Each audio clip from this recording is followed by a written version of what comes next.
Now we'll fix an object reference is required for the non-static field, method or property, and I will be fixing a particular scenario of object reference required issue.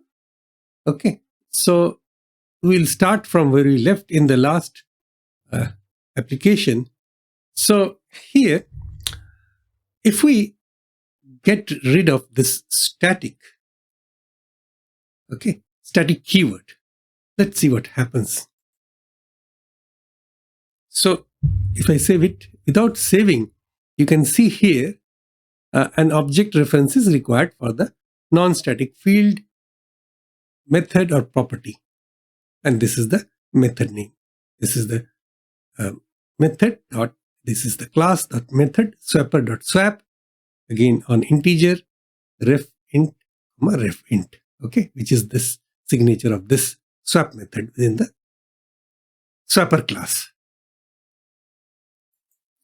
So what is the issue? Why dropping the static keyword actually brought up this issue? And object reference is required for the non-static field, method or property. So let's get back to the program main entity class. Now here you can see that I have dropped the static keyword. That means I need to instantiate the swapper class first before using the swap method, which I am not done.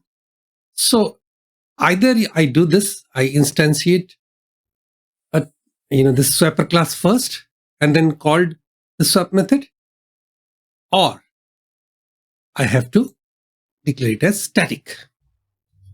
This is the point from where we started off. So if you now run this application, everything will be hunky-dory or fine.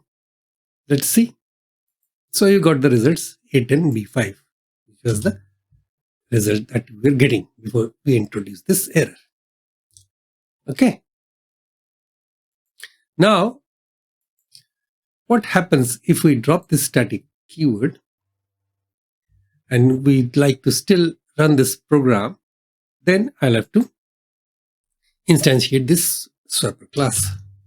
So swapper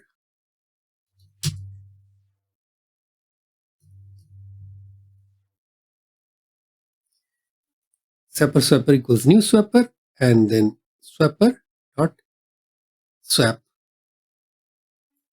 instead of this type directly, but I need to write the instance of that swapper class. So swapper dot swap ref A ref B. And if I run this application again,